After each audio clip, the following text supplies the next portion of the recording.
ভাই অল ভিডিওটা কেউ স্কোপ করবে না, ভিডিওটা শেষ পর্যন্ত দেখে যাইবে যে এই হিন্দু ভাইটা কথাগুলো সত্য হইল না মিশা হইল।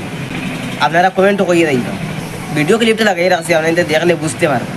মুসলিম জাতিরা আমাদের সনাতন ধর্মটাকে ধ্বংস করতে চাইছে এবং মুসলিম হলো সন্ত্রাসী জাতি। এগুলো আমার কথা নয়। রিসেন্টলি কয়েকদিন আগে রমজান মাসে কয়েকজন মুসলিম মিলে বেনারস গঙ্গা নদীর উপরে নৌকায় বসে ইফতার করেন এবং সেই ইফতার করার পর বিরিয়ানির মাংসের হাড়গুলো গঙ্গায় ফেলেন এবং সেই ভিডিও রাতারাতি ভাইরাল হয়ে যায়। আর সেই ভিডিওর কমেন্ট বক্সে এমনটাই মানুষজন মন্তব্য করছে। আর এক শ্রেণীর হিন্দুরা মনে করছেন এতে আমাদের গঙ্গা মাতাকে অনেক বড় অসম্মান করা হয়েছে এবং গঙ্গা নদীকে অপবিত্র করা হয়েছে। তাই যে 14 জন মুসলিম ওই নৌকায় ছিলেন তাদেরকে সেখানকার পুলিশ আটক করেন। আমার পাওয়া তথ্য অনুসারে আমি এতটুকুই জানতে পেরেছি। তো এবার আসি, এই 14 জন মুসলিম সত্যি কি গঙ্গায় মাংসের হাড় ফেলে অনেক বড় অন্যায় করে ফেলেছে? আমার উত্তর একদমই নয়। গঙ্গায় মাংসের হাড় ফেলেছে তার জন্য গঙ্গা অপবিত্র হয়ে গেছে, এতে এই 14 জন মুসলিমের এতটুকু দোষ নেই। এদের সবচাইতে বড় দোষ এরা মুসলিম। এদের মাথায় টুপি আর মুখে দাড়ি ছিল। বর্তমান সময়ে একই কাজ কোনো এক হিন্দু ব্যক্তি করুক, কোনো প্রতিবাদ হবে না, ওটা সম্বন্ধে কেউ কোনোদিন আওয়াজও তুলবে না। কিন্তু ওই একই কাজ কোনো এক মুসলিম করুক, পুরো মুসলিম জাতিকে বলা হবে সন্ত্রাসী, ধর্ষণকারী বা হত্যাকারী। কি বিশ্বাস হচ্ছে না? তাহলে চলুন একটা ভিডিও দেখাই। 2 বছর আগে একটা ইউটিউব চ্যানেলে একটা ভিডিও আপলোড হয়। এই ব্লগে স্পষ্ট দেখা যাচ্ছে কয়েকজন সনাতনী একটা নদীতে নৌকার উপরে মাংস রান্না করছে। আর সেই ব্লগ ভিডিওর টাইটেলে স্পষ্ট লেখা ভাগীরথী গঙ্গার নৌকার পিকনিক। অর্থাৎ এখান থেকে একদম স্পষ্ট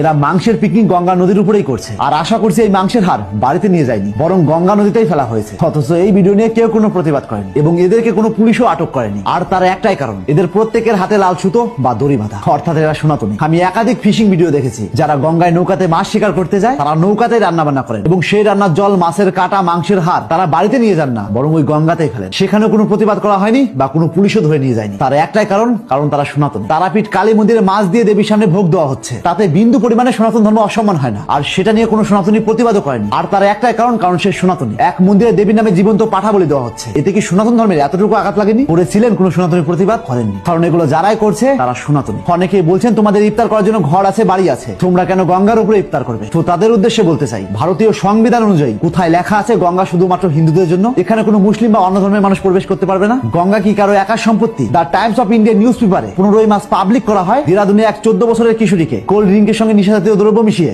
গণধর্ষণের অভিযোগ ওঠে। এই ঘটনায় পুলিশ একজন প্রাপ্তবয়স্ক এবং 2 জন অপ্রাপ্তবয়স্ককে গ্রেপ্তার করেন। তার মধ্যে একজনের নাম জানা গিয়েছে, তার নাম শিবম, সে একজন সনাতনী। কজন ব্যক্তি এই খবর জানেন কিংবা কজন সনাতনী এটার বিরুদ্ধে প্রতিবাদ করেছেন? যদি এই কাজ কোনো এক মুসলিম করত, এতক্ষণে সোশ্যাল মিডিয়ায় প্রতিবাদের ঝড় উঠত এবং সমগ্র মুসলিম জাতিকে রেপিস্ট বলতে দুবার ভাবতো না। আর আপনি জানলে অবাক হবেন, এক তথ্য বলছে গঙ্গাতে ফুল এবং অন্যান্য সামগ্রী ফেলার ফলে এতটাই গঙ্গার জল দূষণ হয়ে উঠেছে যা পরিষ্কার করতে সরকারকে প্রতি বছর ব্যয় করতে হয় প্রায় 200 থেকে 350 কোটি টাকা। তার মানে কি সমস্ত দূষণ শুধুমাত্র মুসলিমরাই করছে? গঙ্গা নদীর তীরে কতগুলো কলকারখানা আছে আপনার বিন্দু মাত্র ধারণা আছে এবং সেই কলকারখানার বর্জ্য পদার্থ গঙ্গাতেই ফেলা হচ্ছে। করেছিলেন কোন সনাতনী এর বিরুদ্ধে প্রতিবাদ? করেননি, কারণ হয়তো এরাও সনাতনী। তবে হ্যাঁ, গঙ্গা বা যে কোনো নদীতে আবর্জনা বা ময়লা ফেলা অন্যায় কাজ, কারণ আমাদের সবার উচিত নদী দূষণ না করা। তবে এর জন্য যদি কাউকে আটক করা হয় কিংবা দোষারোপ করা হয় তবে হিন্দু মুসলিম উভয়কে করা উচিত, আর তা না হলে কোনোটাই করা উচিত নয়। তাই আজ থেকে চোখ খুলুন আর এরকম ইন্টারেস্টিং ভিডিও প্রতিনিয়ত পাওয়ার জন্য তাপস এক্সপ্লোরার পেজটিতে ফলো দিয়ে রাখুন।